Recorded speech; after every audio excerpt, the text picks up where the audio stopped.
নমস্কার বন্ধুরা, স্বপ্নার কিচেনে আপনাদের সবাইকে স্বাগত জানাই।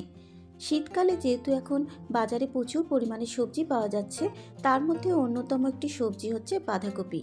এর আগেও আমি আমার চ্যানেলে নিরামিষ আমিষ দুরকম বাঁধাকপির রেসিপি শেয়ার করেছি। লুচি, পরোটা, গরম গরম ভাতের সাথে এই বাঁধাকপির রেসিপিটা খেতে কিন্তু ভালোই লাগে। এই রেসিপিটা প্রথম থেকে শেষ অবধি দেখার অনুরোধ রইল।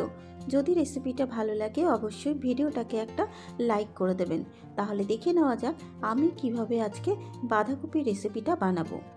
নিরামিষ বাঁধাকপির এই রেসিপিটা বানানোর জন্য এখানে নিয়েছি একটা মাঝারি সাইজের বাঁধাকপিকে একটু বড় বড় টুকরো করে কেটে নিয়েছি। আর বাঁধাকপির ওপরের যে পাতাটা আছে সেই পাতাটাকেও কিন্তু বড় বড় টুকরো করে কেটে নিয়েছি। তারপর বাঁধাকপিটাকে ভালো করে জল দিয়ে ধুয়ে রেখেছি। এবারে মিনিট 3 ঢাকা দিয়ে বাঁধাকপিটাকে ভাপিয়ে নেব। 3 মিনিট পর এবার ঢাকনাটাকে খুলে বাঁধাকপিটাকে একবার একটু নাড়াচাড়া করে নেব। আর ঢাকা দেওয়ার ফলে কিন্তু বাঁধাকপি থেকে অল্প পরিমাণে একটু জলও বেরিয়েছে, তাই বাঁধাকপি ভাপানোর জন্য কিন্তু আলাদা করে জল দেওয়ার প্রয়োজন নেই। এবার আরও 2 মিনিট ঢেকে রেখে বাঁধাকপিটাকে ভাপিয়ে নেব।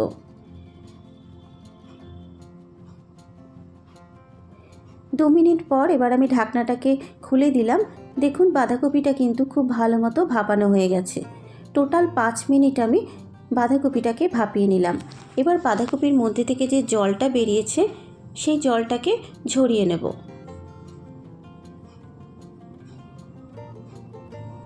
বাঁধাকপিটা ভাপানো হয়ে যাবার পর এবারে বাঁধাকপির জন্য একটা মশলা রেডি করে নেব।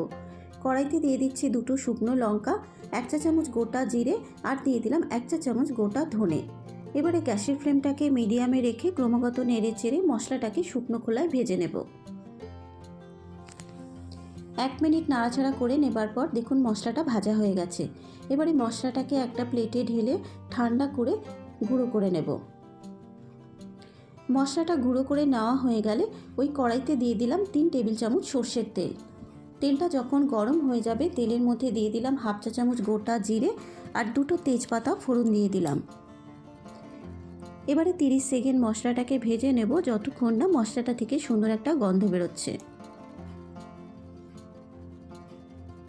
মশলাটা ভাজা হয়ে যাবার পর এবার এর মধ্যে দেব 2টো মাঝারি সাইজের ছোট টুকরো করে কেটে নেওয়া আলু।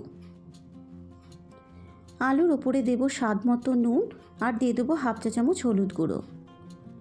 নুন আর হলুদ গুঁড়ো দেবার পর এবার আলুটাকে হালকা লাল করে ভেজে নেব। মিনিট 5 নাড়াচাড়া করে নেবার পর যখন আলুটা এরকম হালকা লাল করে ভেজে নেওয়া হয়ে যাবে এবার এর মধ্যে দেব 1 চা চামচ আদা বাটা, একটা মাঝারি সাইজের টমেটো কুচানো, দেব ছোট এক বাটি মটরশুঁটি, 2 চা চামচ ভাজা মশলা, দেব 1/2 চা চামচ হলুদ গুঁড়ো আর দিয়ে দেবো স্বাদ মতো নুন। এবারে আদা বাটা, টমেটো কুচানো, মটরশুঁটি, ভাজা মশলা, হলুদ গুঁড়ো আর নুনটা দেবার পর মশলাটাকে মিনিট 3-4 সময় ধরে খুব ভালো মতো করে কষিয়ে নেব।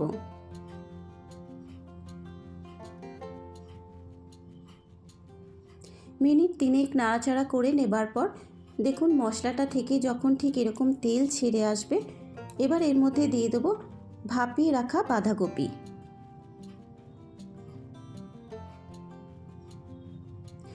বাঁধাকপিটা দেবার পর এবার মশলার সাথে মিশিয়ে নিয়ে বাঁধাকপিটাকেও মশলার সাথে খুব ভালো মতো করে কষিয়ে নিতে হবে।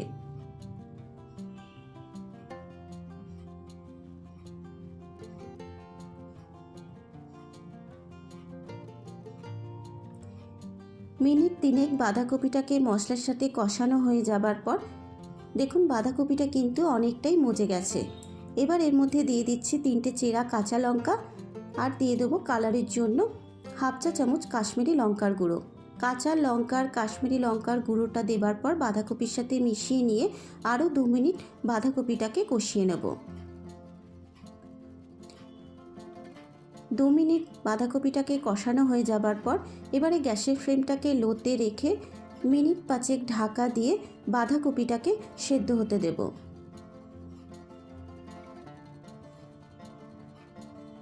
5 মিনিট পর এবার ঢাকনাটাকে খুলে বাঁধাকপিটাকে একবার একটু নাড়াচাড়া করে নেব।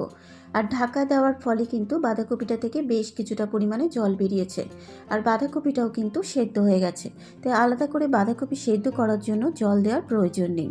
আর বাঁধাকপির মধ্যে যে আলুটা আছে সেই আলুটাও কিন্তু সেদ্ধ হয়ে গেছে। এবার এখানে সবশেষে দিয়ে দেবো টেস্টটা ব্যালেন্স করার জন্য সামান্য পরিমাণে একটু চিনির গুঁড়ো, দিয়ে দিচ্ছি হাফ চা চামচ শাহি গরম মশলার গুঁড়ো, আর দিয়ে দেবো হাফ চা চামচ ঘি। তবে মিষ্টিটা আপনারা আপনাদের নিজেদের স্বাদ অনুসারেই কিন্তু অ্যাড করবেন। চিনি, গরম মশলার গুঁড়ো আর ঘিটা দেবার পর এবার বাঁধাকপির সাথে খুব ভালো মতো করে মিশিয়ে নেব। আর বাঁধাকপির মধ্যে যে জলটা আছে সেই জলটাকেও কিন্তু শুকিয়ে নিতে হবে। মিনিট 3 নাড়াচাড়া করে নেবার পর এবার গ্যাসের ফ্লেমটাকে বন্ধ করে মিনিট 3 ঢাকা দিয়ে স্ট্যান্ডিং টাইমে রেখে দেব। তৈরি হয়ে গেছে আমার আজকের রেসিপি নিরামিষ বাঁধাকপি।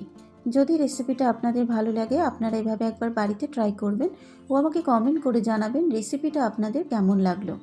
নিত্য নতুন রেসিপির আপডেট পাওয়ার জন্য আমার চ্যানেলটাকে সাবস্ক্রাইব করে পাশে থাকা বেল আইকনটি প্রেস করে দেবেন। আজকের মতো এই পর্যন্ত, আবারও হাজির হয়ে যাব অন্য কোনো নতুন রেসিপি নিয়ে। ধন্যবাদ।